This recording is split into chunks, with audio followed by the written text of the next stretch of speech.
WOCA. Ocala.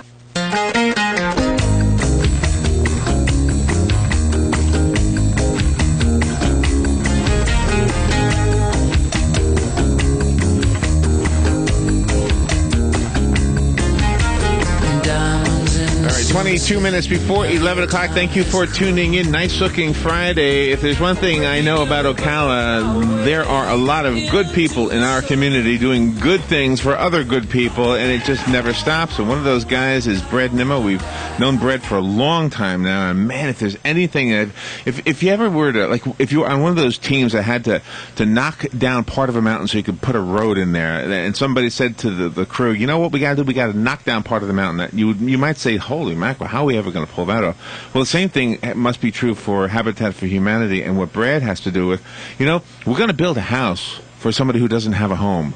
And holy mackerel, how are you going to pull that off? Well, the way he does is he gets us all to help. He gets volunteers, not only with the actual muscle and sweat equity, as I learned the term sweat equity from Brad, you, Larry. but also with the money. And so that's kind of what we're talking about today. But there's a fun event that'll help us help you, and it's with Christmas wreaths. So good morning, Brad. The Wreaths of Hope. But you're not the only one. Let me introduce everybody, and then we'll speak to you again. Brad Nimmo is here. I think everybody knows Brad. Lori Gomilia, am I saying your name right, Lori? You're the plant operation director at the Bridge. Oh, the Bridge is a beautiful facility. And Dawn Fulkerson, activity director over at the Bridge. You got a fun job, right? I do. I love it. How am I? Let me try my skills. Just tell me how. Give me a grade from A to what is A to F? A to F. How does this sound? B14. Oh, Lord. Was that good? Was that good? Okay. I'm teasing. Nancy Larger. Did I say your name right, Nancy? Yeah. Okay. Brad, does your wife know you have this 3 pretty women with you today? No? Oh, she doesn't know? Oh, we're not supposed to say? Okay. I didn't tell her I was going to be on the radio. Nancy is the development director for Habitat for Humanity. So thank you, ladies. Thank you for coming with Brad. He needs all the help he can get. I'm just teasing. So when is the wreath thing? What is the wreath thing? What is it, first of all? Who wants to answer that? Lori's going to answer that. Lori's going to answer that. What is the wreath?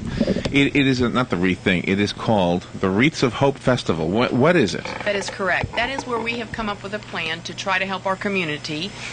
The Bridge Assisted Living asks all of our community to donate wreaths of hope for this event.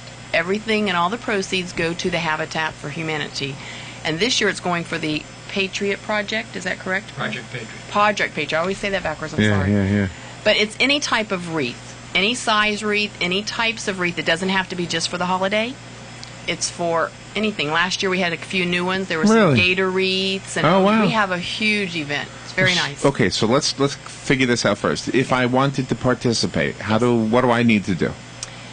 You need to call us at the Bridge. Okay, step one. We'll tell you how to donate a wreath. Okay. The deadline is November 21st for the drop-off. Oh, okay. We got time. Okay. We have plenty of time. Okay. And then we have them displayed from November 23rd through the 29th. You can come through during the day and bid on them if in case you won't make the event that evening. And then you're more than welcome to come back for our final festivities on the 29th. Oh, wow. So they're literally on display for a while. Yes, they are. And people come in and kind of browse. And is it a silent auction? Is that how that works? It is a silent auction. Okay. There's a bid sheet that hangs there, and we have several people, like I said, during the week that come in. And then we have a huge festivities for the night of the actual bidding. And is there a fee for us to enter? This year we are asking for a $3 donation. It's not mandatory, but we're asking for that. Okay. Well, that's good. I mean, Again, it's a fundraiser, so we want to make sure the funds are there. Correct. Okay. So, and where do I get the wreath? Like from a hobby shop or something? You're more than welcome to purchase a wreath. All the local businesses sell a wreath. Some of the florists will make you a wreath, or you're more than welcome to make it yourself. Make it yourself. I like that part. Use Hobby Lobby and pick up some items and just whatever your thoughts are. Is that what you do, Dawn? You help people make wreaths? I put them together. You put them together? You don't really want to talk, do you? What did Brad bribe you or something? I mean, she doesn't want to talk at all. You need to be closer to the microphone. Can you step forward? So are the people at the Bridge making wreaths themselves? Are they doing it? Some of the residents have donated. Oh, really? But they're not making them, but they do donate them. Okay. And is it an activity that's like several days? Is it one afternoon? How long does it take to make a wreath? Usually the residents' families have purchased the wreaths. Oh, really? Okay. Okay. You're just a soft-spoken lady, aren't you? Oh. All right. And Nancy, tell me about your role in all of this. You're with Brad.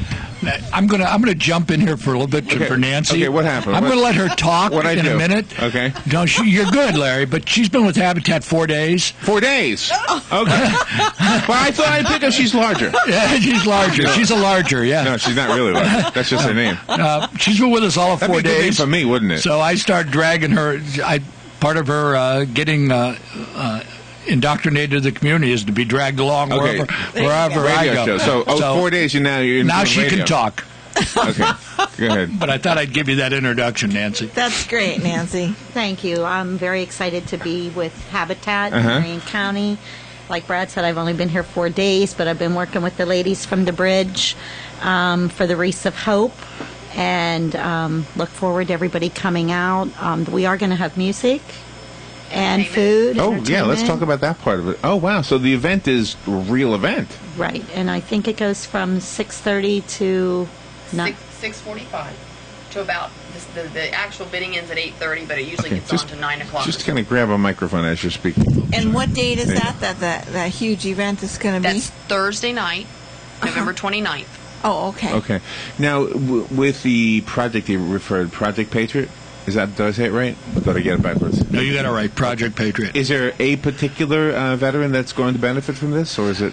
No, this is just our general fund to help all veterans that apply to the program. Okay. I didn't get a chance to call in on Hank's show yesterday because I wanted to give the community an update on the Lettingham family. Oh, yeah. Which is our vet that Lost his house. lost his home to the fire and is returning to us in January.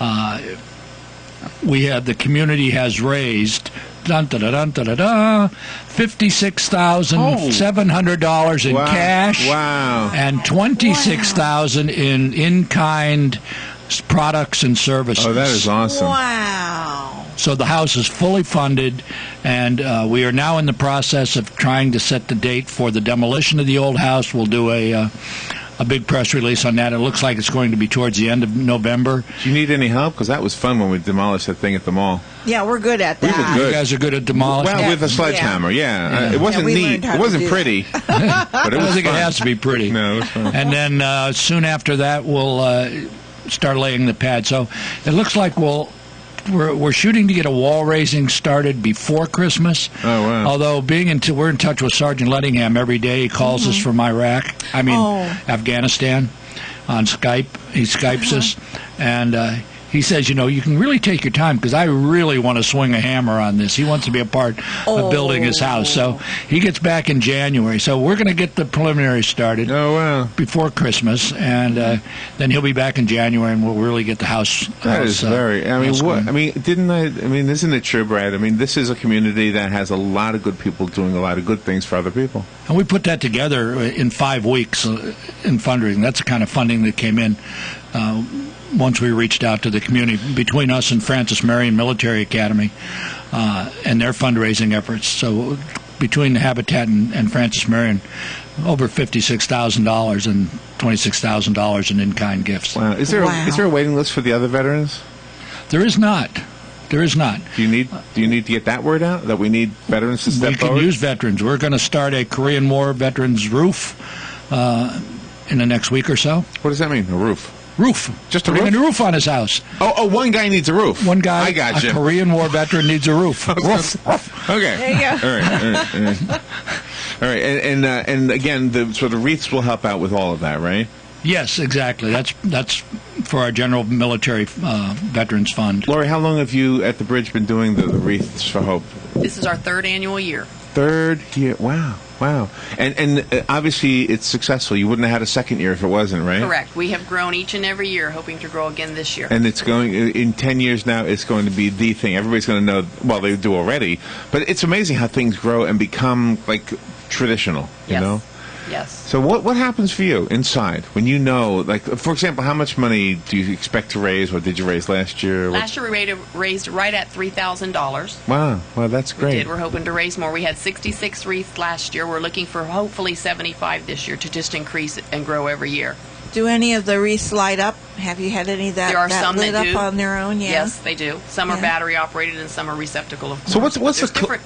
I'm like in my mind it's so like mundane if I'm trying to think of things, but I know when I go to these things I see, people are really creative, like they'll glue or attach hammers, for example, to a wreath. Correct. There's themes. So what Correct. so what's one that really struck you as, wow, that's creative in the years past? Last year was the gator. Like I said, we usually get holiday season Was type there- for this time of year, but last year was a couple of gator wreaths that we had that were really different. The team or the animal? The Or both? team or both. Oh, the both, team okay. with the little gator Okay, animals. so yes. there were actually alligators on the wreath? Yes. Oh, wow. Yes, there was. The one that I really liked was the doghouse theme. Right. Had dog biscuits. Dog and biscuits. Oh, dog. Oh. treats and Oh, that is everything. cool. And I can imagine, somebody with a dog would love a wreath like that, obviously, or veterinarian or something like that, right? Yeah. And a gator fan obviously would like Right. that, right? And I will They say would. the food is tremendous. Your Thank you. chefs do it there. How big is Thank it? you. We do it there. This year we've got a couple local businesses that are going to donate some food. That'll be our first outsourcing of food, but most of our will be donated and cooked by our chefs. But the chef's at the bridge? Yes. Okay. And Nancy, since you've been with Habitat for 4 days, you couldn't be with a better group of people. What drew you and your personality to go to Habitat? Well, I was working for a nonprofit before, helping people, the working poor, at another nonprofit, and I was driving down to another county, and it just got kind of old driving down there. But anyway, I met Brad, and I like what they do. I love the Ocala community. I thought this would be a perfect fit, going from helping, I'm still helping people, only now we're building houses. Yeah. instead Yeah. of helping- Oh, that's awesome. Yeah. Yeah. And Dawn, I know you don't want to talk, but is this the most fun time of year for an activities director? This is. I really enjoy working at the bridge with the residents, and yeah, And what is more popular with the women? Because I want to separate them into the two sexes. The women, is it the activities, the crafts, the games? the What is women love their manicures. They love their crafts, and of Manicures course, and crafts. bingo. manicures? Well, all things you can look at those manicures. Oh yeah, they love their You manicures. can get your fingers done, look Serve at them a them. little wine. They have a great. Oh, there you go. You've got wine? Really? And what's the- Manicurist is not allowed to drink the wine, though. did you hear the last interview we had where you pair wine with food? No, that was the whole topic. I don't know what we did with the book, but it was one of those things I could never know. You know what you get with a Nathan's hot dog? What? Soda. That's right. Oh, yeah. That's what I get. So what about the men? What is their favorite thing to do? Bowling? Is that what you said? They like to go. They all get together and they talk about the service that they were in, and they just Oh, okay. reminisce. So you have a They lot of like to do veterans that. over there at the They- bridge. Yeah, a lot. Oh, really? 23 veterans this year. So is this a big weekend for veterans because of Veterans We have Day? a big celebration Monday afternoon for them.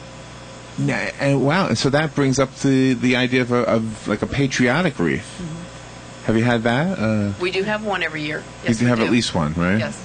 And what was on it? The American flag? The American flag, an eagle, yeah, multiple. Oh, that's a cool idea. And Brad, do you get to go to meet the residents of the bridge during this Wreaths of Hope to talk to the veterans about their service and to see if maybe they have family members that might need a home but they're too shy to come forward and ask?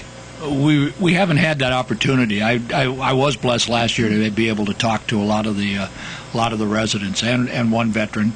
I did chat with him a little bit. The residents are really cute, and they come all decked out in their finest, and they come down in their wheelchairs or their walkers with the staff helping there, and they're just all enthused, and of course they want the food as well, and so they're right into the hors d'oeuvres and the chocolate fountain. I guess you're going to have the chocolate fountain again this year, so they're into that. Oh, wow. Are the wreaths judged? Is there like a winner or something like that? No, nothing like that. So it's just an auction.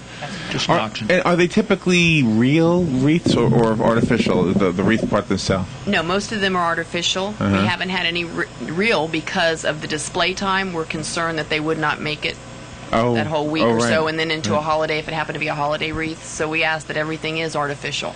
Do you have businesses like if WOCA wanted to have a wreath, like all of us? Yes. Excluding me because I wouldn't do it. but Robin would You do it, and Patsy contribute would do it, something. and Missy would do it. In other words, the ladies would do it. Right. Because if us guys did it, I don't know. Dan, you want to do a wreath?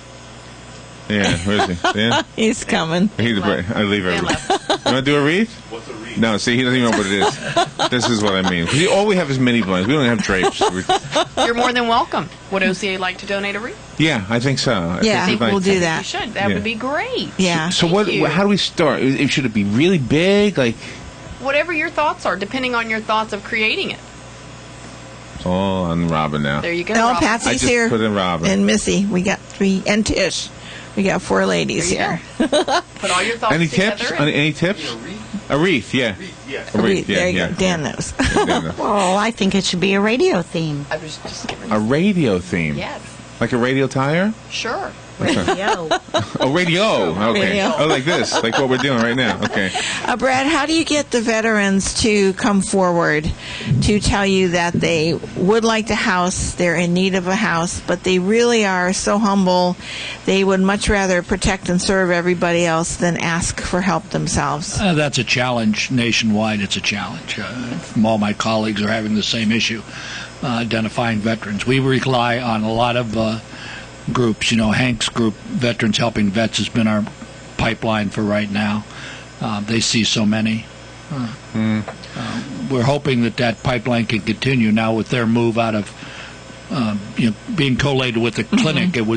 They saw a lot more, so we're hoping that synergy will continue even though they've moved to their new location. And the roof that you're doing for the Korean War veteran, I imagine somebody else other than himself put in the request for that. Exactly.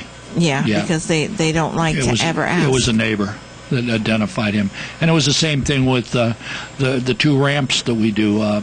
Drivers for Meals on Wheels identified the 2 vets that we built ramps for. Oh my gosh. Yeah, because that truly is an extreme necessity that they do need when they are in the wheelchairs or have the walkers. They need to be more accessible. And that's what you do when you build homes also for people in need like that. You make sure the doors are wide enough to accommodate wheelchairs and special needs. Exactly. We built several fully handicapped homes. And you make for the disabled. sinks lower and Cabinets lower, sinks lower, roll-in showers. We have the ability to do all that. Some of our biggest challenge, of course, is retrofitting. When you go into a veteran's home, especially if it's an older home, and trying to retrofit a bathroom or doorways and so forth, it's really difficult to do that sort of reconstruct rather than not deconstruct. It's almost a reconstruct, and you have to really move things around a lot. Sometimes they'll lose a room because they need a shower, and the small bathrooms they have, so might lose a bedroom or something. If they have a 3-bedroom house, they might have to lose a bedroom so we can expand the bathroom in to make it large enough for. But you wheelchair. recognize that, and everything is very aesthetically appealing to the eye. You just don't go in there and haphazard do things. Oh You're no, we absolutely just go wonderful. with chainsaws and baseball bats. That's the way we do things.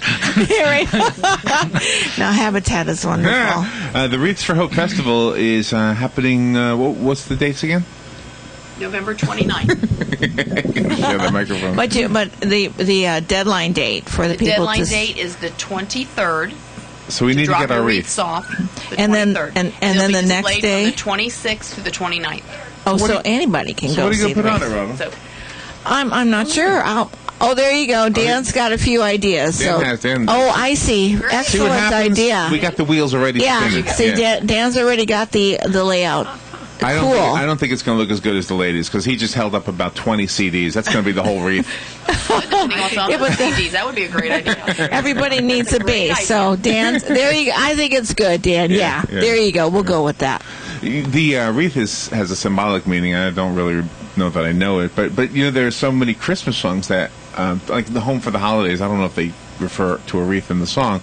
But that whole thing, I mean, the theme and the connection between the wreath, the front door, and the home, and the holidays in general. When you talk about, your memories of when you would go visit somebody when you were a kid or whatever. I mean, it all comes together. That wreath kind of, I don't know, is the exclamation mark on the whole thing, right? Right. Yes. So that's kind of a cool idea. Well, how did this start? What's the story behind the first one? It was only 3 years ago. We were all sitting around wanting to do something for the community, and one of our resident care directors spoke up and said, "Why don't we do a Wreath of Hope?" She had thought up the idea, and it just started from there. That's a cool. I mean, so the idea and the name came in one. That's correct. See, because I remember Brad thought for a year about Project Patriot. He couldn't think of a name. Remember? Right. Yeah. He knew what he wanted to do. Struggling. I knew what I wanted to do, but I couldn't come up with the right name. Couldn't think of a name, yeah. and the perfect name now, right? Yeah, but Wreaths of Hope and the project all came together at once, huh? Did one afternoon. All right, so we need our listeners to help out. If you, I know we've got creative people out there, some individuals, some with groups. Get a wreath. It's a $3 donation to enter the wreath. And no, did I get that wrong? Just to come to the festivities the night of. Oh, okay. Well, what does it cost to enter the wreath? Nothing. Nothing? Oh, wow. Oh, okay. I misunderstood that earlier. Okay, so we just make a wreath and bring it to you. That's it. Mm-hmm. Okay, all right. Well, and if you want to, if you give us a call, we'll come pick it up. Oh, isn't that wonderful? All right, and what's the number? We need to get that out there. 352-873-2036. 2036. Call us if you didn't get that. That's to have the wreath. Or for more information? That's correct. Same number. Okay. Brad, you got a lot of people who want to help. We are truly blessed. And I would be remiss if I didn't go through this routine because my wife told me I had to do this today. Okay. What? What? What? What? Yeah, isn't that annoying? We talk about how annoying. I just wanted to let you know that I listened. What? I was listening yesterday. Yeah, we were having fun with that. What? We were having herring. What? Trouble with our herring. What?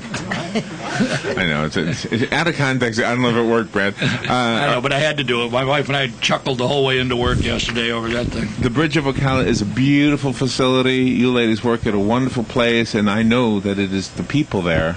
The building is nice, but the people there making it. It's just like the homes that Brad builds. The buildings are beautiful, but it's the people in there that make it beautiful. And the people that built it, in your case. You know? Mm-hmm. I mean, clearly, they are doing a good job. Well, thank you all for coming in. And Brad really has wonderful, wonderful leadership because Brad recognizes the value of the talents of others, that it's not all about one person, but it is all about the coming together of community to put everything together. What? She wasn't in the room. What? She's confused. What are you doing? What?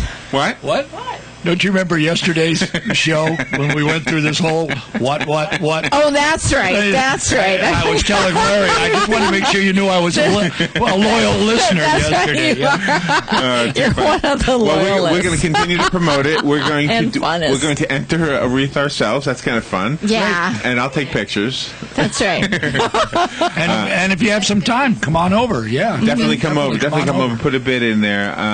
Lori Gomillion, thank you for coming in. Dawn Fulkerson, thank you. You're as sweet as can be. Nancy Larger, thank you. Good luck with everything you're doing. And Brad Nimmo, as always, you are awesome, making a big difference in our community. Thank you, Larry, as always. Thank you. We will take a little break, and I think Joe Martone is on the phone over at the Rent-A-Center, or hold on, I said the wrong name, over at the Sunbelt Rentals. We'll be right back. We're listening to WOCA News Talk 1370, Ocala's source for what's happening in today's hottest, up-to-date news and talk. All right, there we go. Okay, 1 minute after 11 o'clock. Let's see, what do we got here? Joe Martone is over at Sunbelt Rentals, the open house event, and he's going up in a cherry picker. Are you up in it yet, Joe? Cherry picker has been postponed until 11:30. Okay. So that's all right, but you know what? I'm in the main office. I mean, the main office. Yeah? Diego's here. He's the general manager. We have Ken. We have the other gentleman here, all surrounded around the speakerphone here to tell you a little bit about Sunbelt Rentals more than I can. Okay. But I was just handed this one thing. It says satisfaction, delivery, service, availability, and after-hour response. Now, Diego, come closer. Say hello to everybody. Hello, everybody. How you doing? Yeah. Can we rent a boat? No, you can't. No, no. Only you, Larry, will come up with something like that. Well, I know you're going up in the cherry picker, and I was just thinking, if you could go over some water with that thing, you might be able to fish. Yes, you can. I actually had customers do that. Yeah, but we can't. There's no cherry trees in the water, so we're all right there. Now, if I rented a cherry picker, I mean, how would I know how to operate that? Do I need to prove to you that I have a cherry picker license? Actually, no. What we'll do, we'll train you here on the shop when you guys come in. Right. And then we can also certify you by OSHA, and that's OSHA, not OSHA. Okay. Now, did Joe tell you how we tore down the old restaurant that we're moving into? No. I don't want to hear what you guys do with my equipment. Oh, no, we used a sledgehammer and a toothpick, I think. Yes, and a lot of sweat. Yeah. But it would have been nice to have something heavy duty, something that actually, could do more than we could. Well, we have Kyle here. Now, Kyle, step forward. Kyle is the manager that stays in the back to help you with the equipment itself. And the service is outstanding. I was in the back talking. It looked like a warehouse from Disney back there. Oh, really? All the equipment. And I asked him, he has one of those, what's that called, a zero-turn? A zero-turn mower? The zero-turn mower. And he said, if it broke down at 1 in the morning, get you now. There's some people out there that mow their lawn in the morning. Right. He said they would come back with their truck, either repair it on the spot. Really? And they're calling them now. Really? Or replace it. Is that correct? 1 o'clock in the morning? That's true. We're actually the only rental company that has a 24-hour guarantee to fix or replace your machine. Really? Does it happen often? Not as often as you think. Oh, man. I would hate that call. Yeah, we actually take pretty good care of our machines. We actually have one of the newest fleets. Oh, okay. So that helps. And so you don't have to worry about it a whole lot, right? Nope. I asked them, I said, what's the oldest equipment here? They said about 2010 is the oldest piece of equipment they have in the big equipment. So do you sometimes get people, let's say somebody who's, I used to work with jackhammers, in the 80s, and then they come and they see that the jackhammer has evolved and they need the old kind because that's what they know how to use? Does that ever happen? Yeah, we get that all the time. We always have no problem talking with them over the phone or showing them in person how to properly use the machine. Okay, sounds good. All right, okay. Now, Larry, they have a jackhammer that runs by air. That's the one you're referring to. Right. But they have the electric ones now also. Okay. And are we going to use that over at the new location?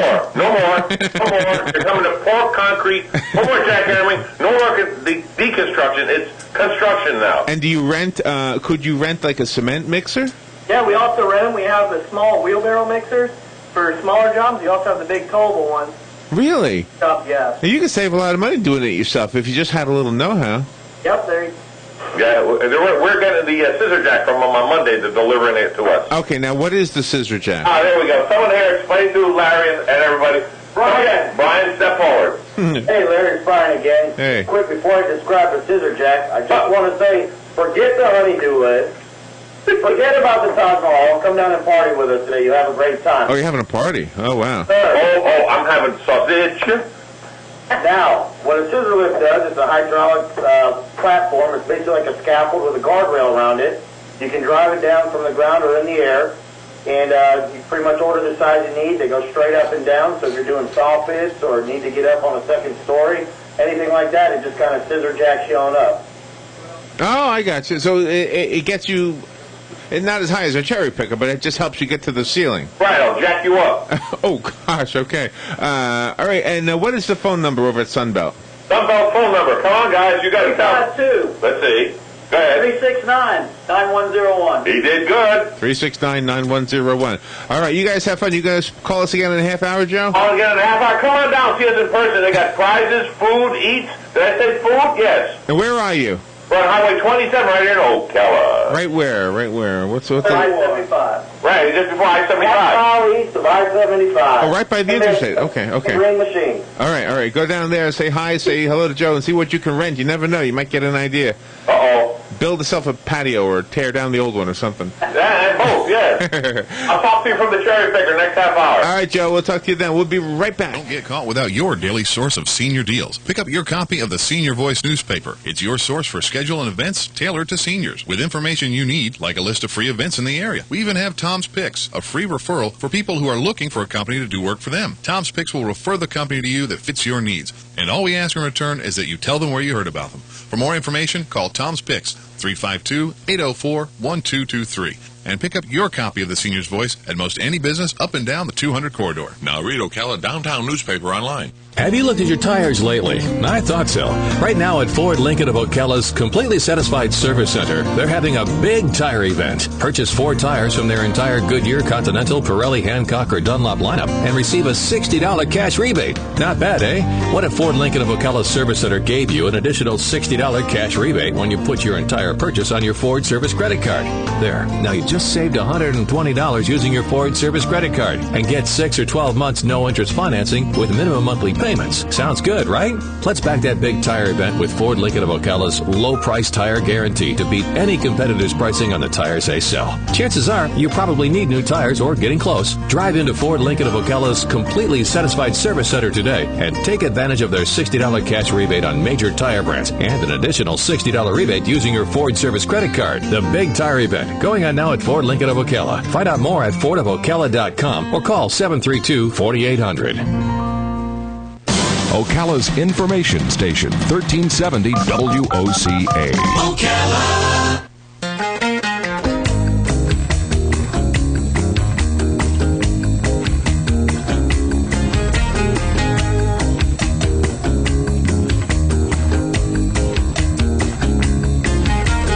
Diamonds in the sunset, now your time has come. All right, 8 minutes after 11 o'clock. Thank you for tuning in. My mom was in the hospital quite a bit the past year, and I had a lot of opportunities to kind of sit back and kind of watch how people in hospitals work. And the doctor that actually worked with my mother sat with me a couple of times and chatted with me. And it occurred to me that this guy is working with lots of people, and yet I felt like I was the only person on the planet that he was concerned about. Well, my mom, really, but he was relating things to me. And in addition to him telling me, I noticed that he would listen to me. He was really a really good doctor. I thought the bedside manner probably was made more obvious by the fact that instead of lecturing from the bedside, he was listening from the bedside to what my mom had to say as well as to what myself and my other family members had to say. That is probably something that I witnessed that I had no idea that I would use that as an intro to a guest on this show, but I'm using it right now because it's kind of what we're going to talk about. Dr. Paul F. Greiner is on the phone. He has written a book called The Power of Patient Stories, Learning Moments in Medicine, and I'm guessing that it is key to be able to hear what they've got to say, what the patients have to say. And let's see what the book is about in detail from Dr. Greiner himself. He's a hematologist, a professor of medicine, I never know this word, emeritus, Robin? Yes. At the University of Rochester School of Medicine and Dentistry, and is a senior lecturer at Harvard Medical School, as well as a consultant to the Institute for Healthcare Improvement in Cambridge, Massachusetts. His book, his new one, is called The Power of Patient Stories. Good morning, Dr. Greiner. Thank you for being on the air with us today. Good morning, Larry and Robin. Yeah, what I witnessed was amazing. I felt so inadequate in what I do for a living, just talking like I'm doing now. I mean, you guys have to listen, and carefully. You have to listen not only to what's being said, but to the way it's being said, don't you? Well, absolutely. There's a wonderful quote from Sir William Osler, one of the giants in medicine in the early 1900s. And it's equally true today. His words were, listen to the patient. They will tell you the diagnosis. And unfortunately today, too many of our physicians are in such a rush that the tendency is to order diagnostic tests and procedures instead of just sitting with the patient and listening to them. Really? Now, does that apply to children as well? To children? Yeah. In other words, if a child is telling you what's wrong with him, a child patient. Well, if the child is old enough to be interacting with the physician, absolutely. Okay, so if the patient's information gives you the clue as to what's going wrong, obviously they'd have to be skillful communicators. So if for example, if English wasn't their first language and it was your only language, they might have a hard time. So that in that case it would be different, wouldn't it? Yes, it would, but interpreters are readily available today, and we should be using them more.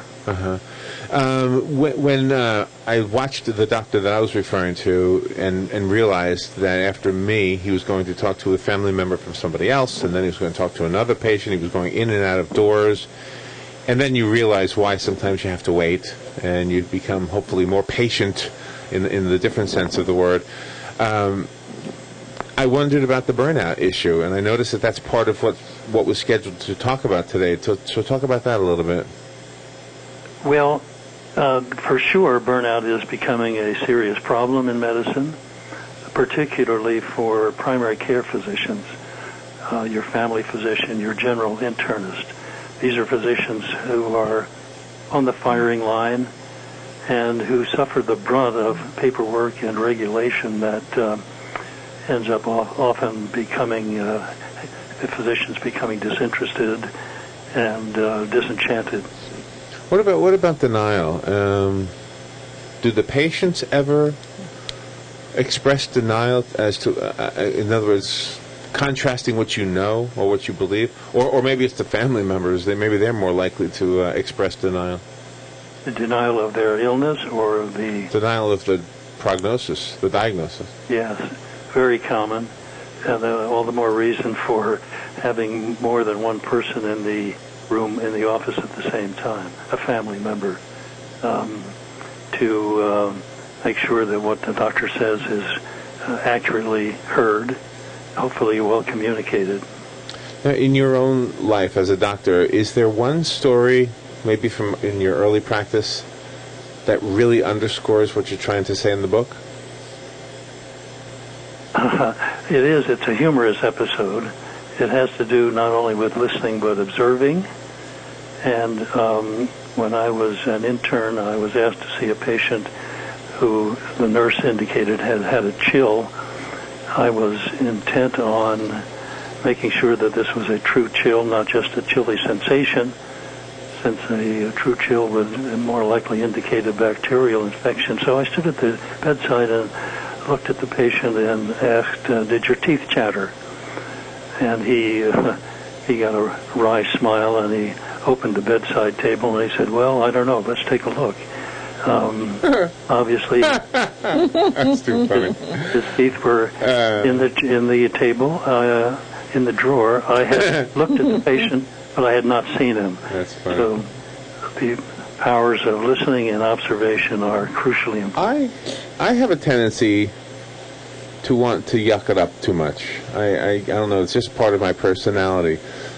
That might get in the way, I would think, if a doctor's trying to do his job, and I'm just, and that's what reminded me when you told me that story, because that would be me. I'd be able to look at this. I just imagine that it might be a problem. So do you ever have to kind of look past that and say, look, I know you're trying to be silly and funny, but do you have to straighten me out if I was your patient? Would you have to straighten me out? For the patient taking too much humor? Yeah, like if I was just I don't know, it's just part of my makeup. And I'm not alone in this. I know a lot of people who are like this. They will, you ask them, how you feeling? And they'll give you some silly answer, and you know they're dying of cancer. Yes. Well, actually, the answers are usually short, and it's very easy to move on to the issues of the moment for most patients. I enjoy all of the titles of the chapters, and then you have a quote from famous and not so famous people. I like the chapter about overlooking the obvious. You had a quote from Bill Cosby, every closed eye is not sleeping and every open eye is not seeing. That's an extremely important observation on your part. Certainly, and that's the anecdote that I just shared is a good example of that.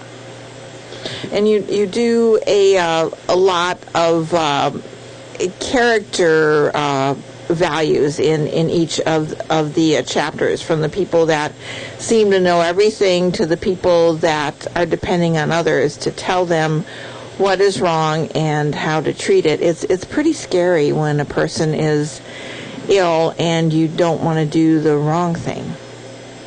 Well, the book has a lot of examples of errors on the part of patients and errors on the part of physicians in not communicating well and not listening.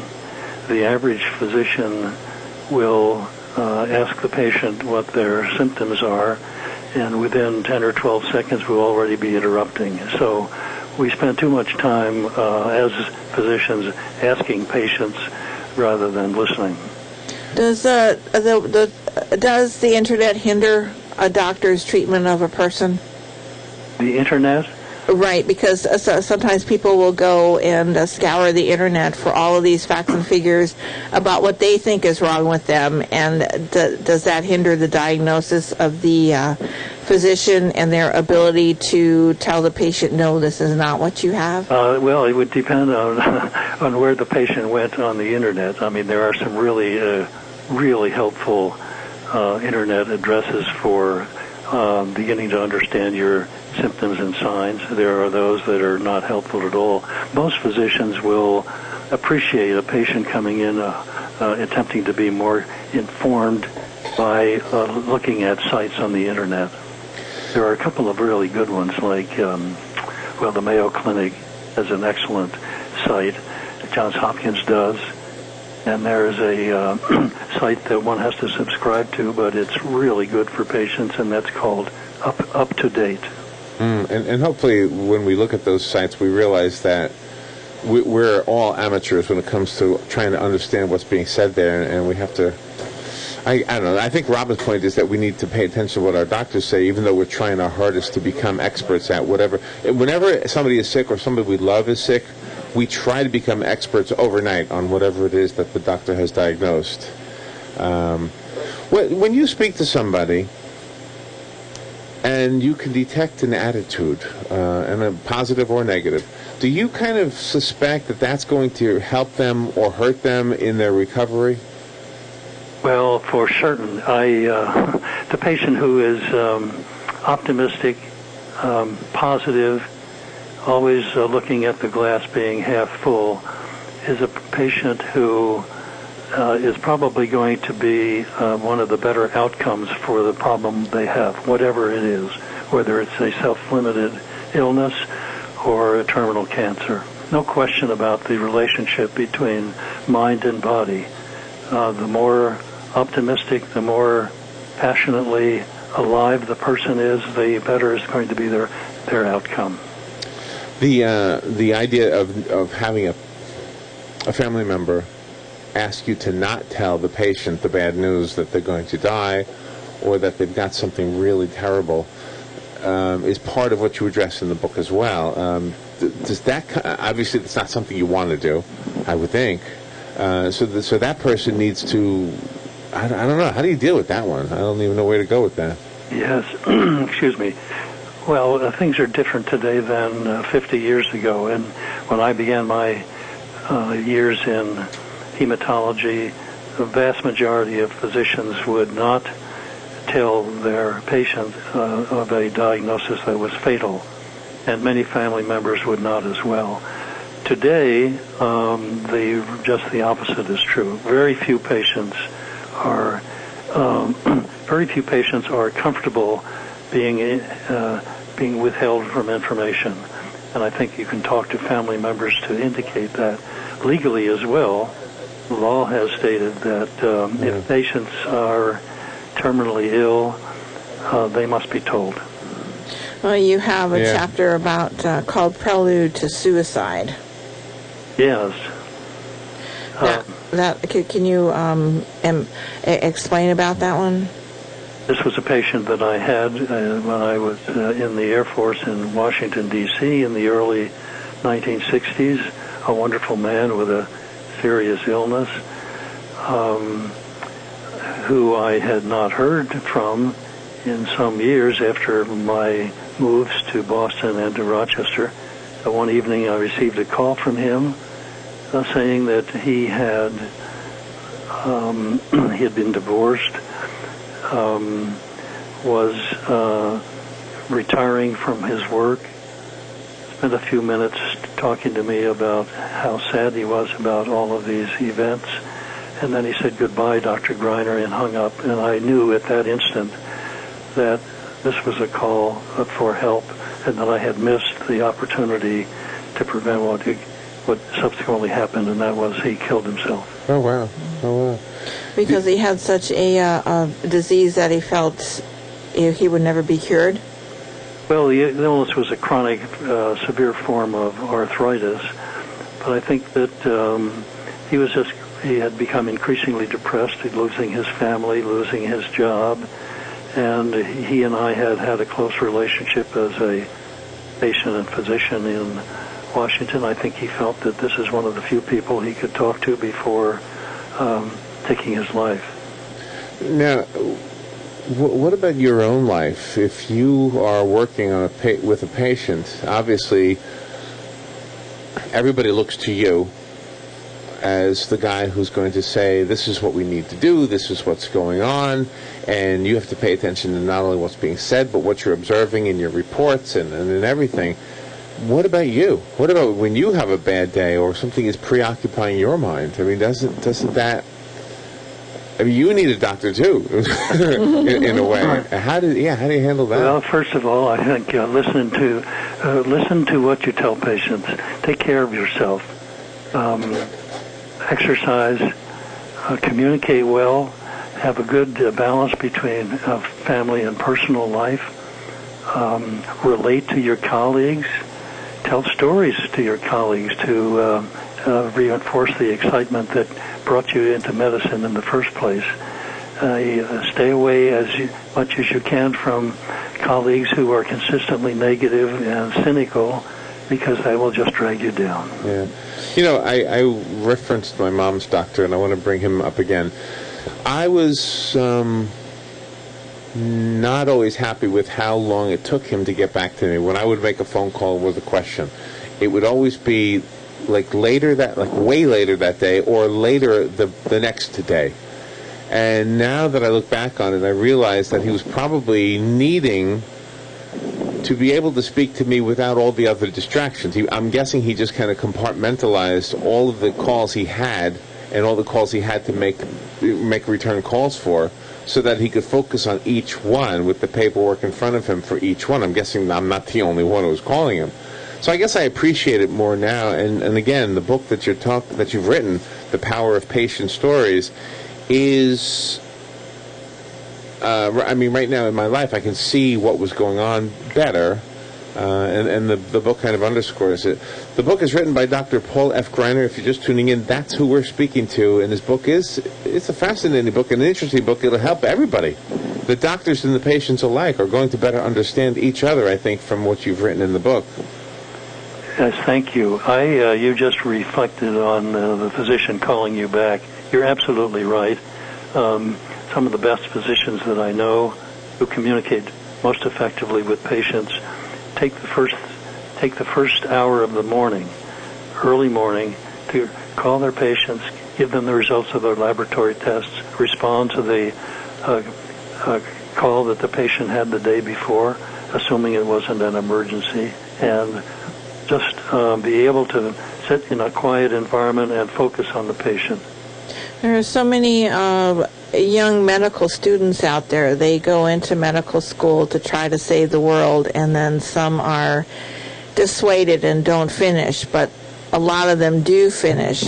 What do you tell them to experience in the real world? It has to be not really textbook as they learn. Yeah, absolutely right. And in fact, burnout is one of the serious problems not only in physicians in practice, but throughout medical school and residency training. The very values that you brought to school as a medical student tend to be eroded as pressures for your time, complicated patients, all of this results in the tendency for young physicians to become rather cynical and lose sight of why they went into medicine in the first place. So we need, as faculty, to remind students of that, give them a chance to reflect, to share their views, share their frustrations and angers, and be able to cope better so that not only then but later in life we don't see the burnout that has been described so frequently today. You have a little piece in the book about when President Kennedy was shot, and it was interesting because the person you were referencing in the book was physically affected by a news item, had some symptoms because of the news. Is that as likely today with what, I mean, we have so much news. Are we as affected by the news today as that man was that day? Well, that was, as you know, that was a remarkably sad and profound and internationally newsworthy event, the assassination of John F. Kennedy. And I was not surprised. I was in Boston, running the emergency room as the senior resident at the time. Was not surprised to find patients coming in who had this remarkable identity with the president, the same age, 45-year-old, white, married, Irish Bostonians who all had the same problem, acute anxiety reactions, sort of a panic reaction to a news event. I don't think one would see that today except under circumstances of some, well, for example, who was the singer Jackson that died recently? Michael Jackson. Michael Jackson. That brought out a few, I'm sure, panic reactions among people who identified with him so closely. Interesting. And I do enjoy the chapter about delivering all of those babies, you and another physician, from like 8 at night to 5 in the morning. That was pretty amusing to me. I thought that was funny. Well, that was remarkable. 25 deliveries within a period of 12 hours between the two of us. Mm-hmm. But I have to say that some of the patients did not receive as, we were just running from one patient to another. We probably should have called for some backup help because, if I was the father or the husband of a woman who was left in the delivery room, not ready to deliver, but I wasn't available, I would be furious. Oh, sure. But one of the most wonderful things about your book is that it's all your personal stories, and you are relating stories from years ago till now, till when you had left that particular profession to become a mentor to others, and that's really amazing to me.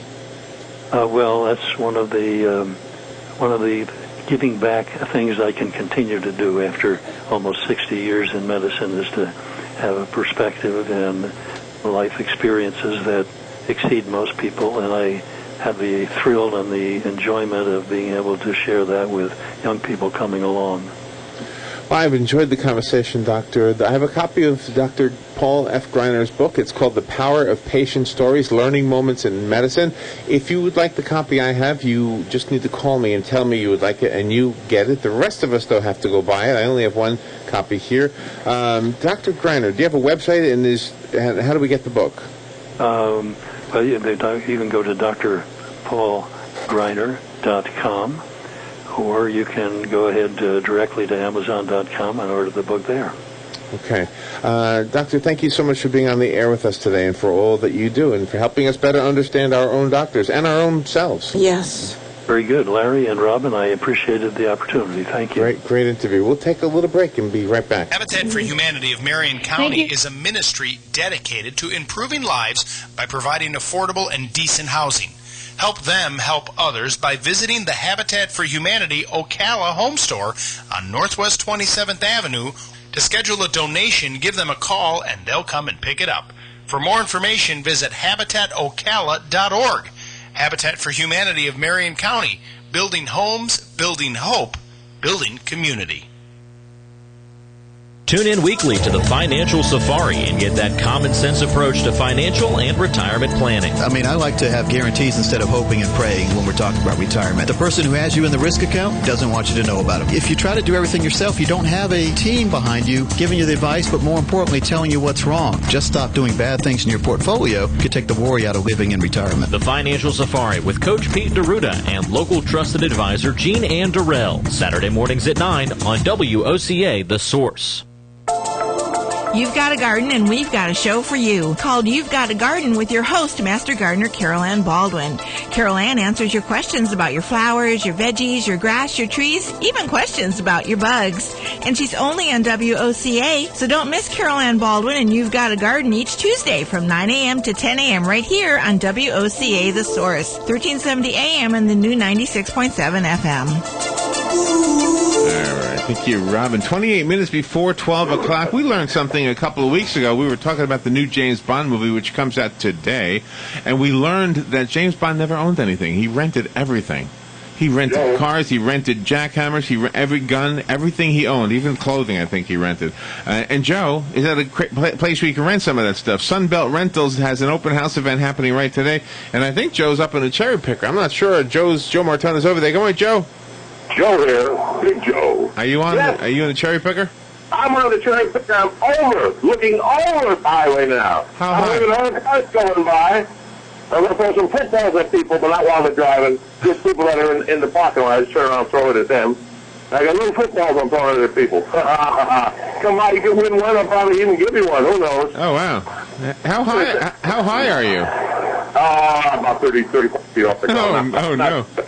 Not too bad. This is a short one. Usually they go up to 100 some odd feet, so I'm not too high. Now, what would you use that for? Let's go higher. Let's go higher. Whoa, here we go. A little higher. Now, what would, if you were going to rent... I'm as high as the top of the telephone pole almost. Woo-hoo. You're controlling it? Yeah, I'm controlling it. You better be careful.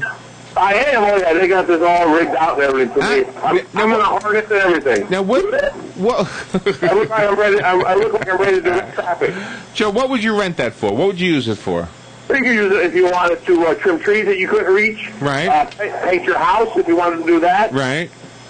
Well, how tall? Got a pole. Wait a minute. How? You have one short antennas in your yard. How tall? How tall do cherry trees get? I guess they get over 130 feet. Wow! Who knew?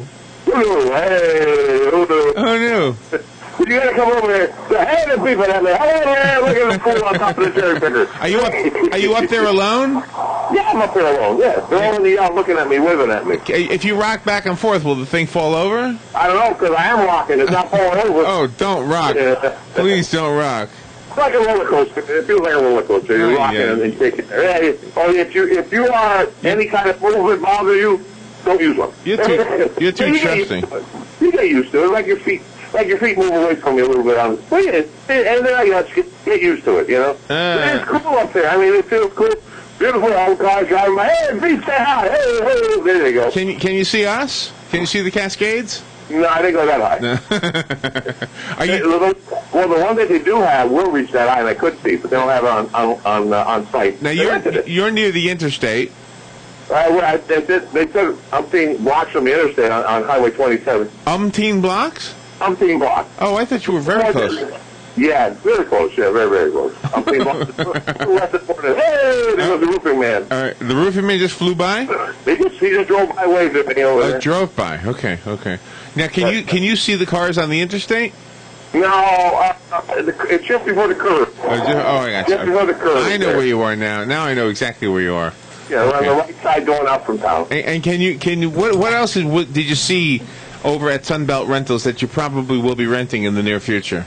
Well, what I really want to do is on the roof they got the big air sock sign. Man, I would love to see that, but you didn't see me. Oh, you can rent that stuff? You can rent the inflatable stuff? Yeah, we throw one of the footballs up. They get anywhere near where I wanted to go. Really? All right. They've got signs for the interstate. They've got this new thing. It's brand new. They built it just for him, and it's totally. Would you ever see these machines that dig under the ground? Uh-huh. It's something to do with that or something, some kind of a water. Never gonna happen. Yeah, he's trying to throw me. Well, there goes. Football bag never made it up this far. I'm high again. All right. Well, good. Right now, there's a trailer in the yard that hooks up on your hitch, and they've got a Sunbelt rental. It's like a Bobcat, but it's got the shovel in the front, and they got like manure to put in the back there or something. Okay. Whatever. So they're able to get it over, so you can pull it out. But they got scaffolding, jackhammers, the big air fans, which I wish I known they had earlier. You know, to move a lot of air. Air conditioning. Well, I was pretty rich. I got portable air conditioners. Yeah, well, it was very dusty when we were trying to tear down that old restaurant, so too bad you didn't get one of those big fans to blow out the dust. We could have used one of those, yeah. All right, Joe Martone is over at Sunbelt Rentals. They're having an open house event, and everybody's invited. It's a free event. There's food, there's drinks. Hey, they got sausage here. I'm going to even get off right now. I'll talk to you 12 o'clock. Sausage, okay. All right, so you're going to call in about a half hour? About a half hour. Is Pete there yet? All right, it's 11:37. Oh, he should be there pretty soon, huh? All right. Oh, Pete's here. Yeah, Pete's here. Pete is there, yeah. Yeah. Because if he didn't show up, I was going to call in. Oh, okay. No, he's going to do the Fun with Joe segment. He's going to be fun with Pete today. Fun with Pete? Yeah. Oh, for crying out loud. You're missing out. You're missing out on everything. I know. No, I'm not. I'm over at Sunbelt. I'm on it. Yeah. All right. Well, have fun and be careful. Don't fall over. No, I'll see you in a half hour. All right. We'll take a little break and we'll be right back to have fun with Pete.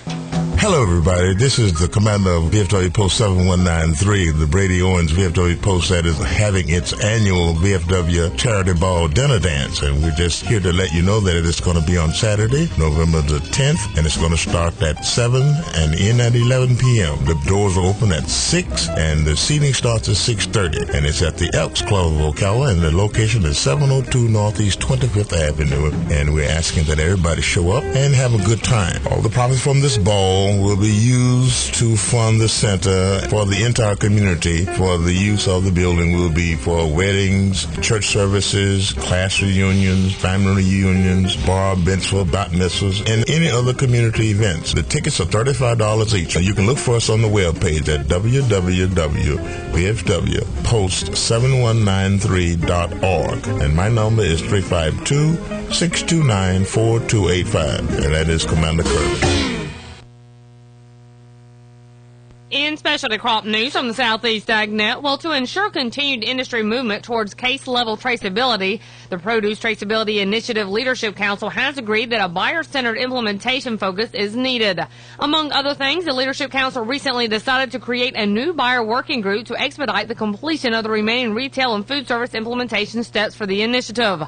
The Leadership Council is also acknowledging that significant progress has been made to reach the Produce Traceability Initiative goals over the last 4 years. As according to Leadership Council co-chair Doug Grant, the initiative's milestones have effectively guided the industry step by step towards improved traceability and food safety. He adds that it's important to support the new buyer working group so industry members can effectively identify the best strategies to keep the momentum going. Well, funding for some important programs are starting to wane, which is why the Coalition to Promote U.S. Agricultural Exports recently sent a letter to the U.S. House of Representatives urging action on a new 5-year farm bill during the lame duck session. The letter states that the expiration of the 2008 Farm Bill on September 30th left the USDA's Foreign Agricultural Service no authority to run market promotion and development programs, including the $200 million per year Market Access Program and the $30 million per year Foreign Market Development Program. Often paired with matching industry dollars, the Market Access Program funds export promotions for a wide variety of specialty crops. But the letter notes that in spite of efforts by USDA to extend fiscal year 2012 funding as long as possible, funds for MAP and FMD will end for many cooperators early in 2013. As the letter goes on to say that the loss of this funding will seriously compromise critical day-to-day export market development and promotion activities, thereby putting American farmers and workers at a substantial competitive disadvantage in the international marketplace. A recent USDA Commission study found that U.S. food and agricultural exports increased by $35 for every additional $1 invested by government and industry on market development. Julie McPeak with Southeast AgNet. Here are today's headlines from the source. WOCA staff from the Crystal River National Wildlife Refuge conducted an aerial survey of manatees on November 8th, yesterday. A total of 318 manatees were counted along the survey route, stretching from the Cross Florida Barge Canal near Inglis south to the Homosassa River. Included along this route are the Crystal River, Kings Bay, the discharge canal of the Crystal River Power Plant, Salt River, and the Homosassa River, which includes the Blue Waters. The U.S. Fish and Wildlife Service is the principal federal agency responsible for conserving, protecting, and enhancing fish, wildlife, and plants and their habitats for the continuing benefit of the American people. The service manages the 150 million-acre National Wildlife Refuge system, which encompasses more than 558 national wildlife refuges and 38 wetland management districts. And they issued the news release so that we, the public, would know that they had counted 318 manatees. Marion County Schools Superintendent-elect George Tommen has announced the first appointments to his executive staff less than 48 hours after winning Marion County's top educator title. Tommen and 2 new school board members take their oaths of office on Tuesday, November 20th at 11 a.m. The following administrative appointments take effect Monday, November 26th. Rick Lankford, current Vanguard High School principal, becomes Deputy Superintendent of Curriculum and Instruction. Cindy Repp, currently the assistant principal for curriculum at Vanguard, becomes the interim principal at Vanguard.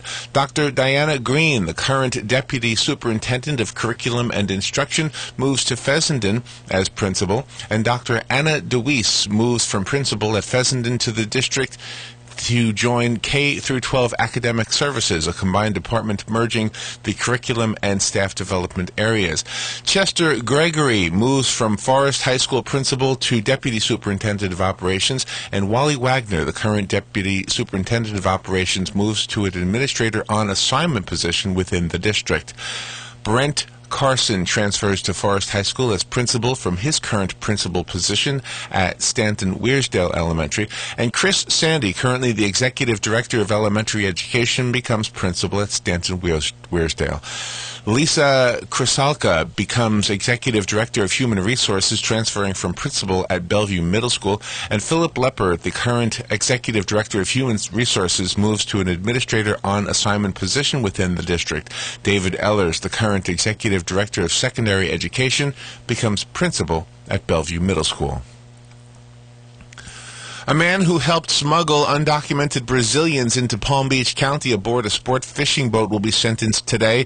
Sebastião Nascimbiani Filho, who is 35 years old, pleaded guilty in August to 2 smuggling-related counts that could land him behind bars for a maximum of 20 years.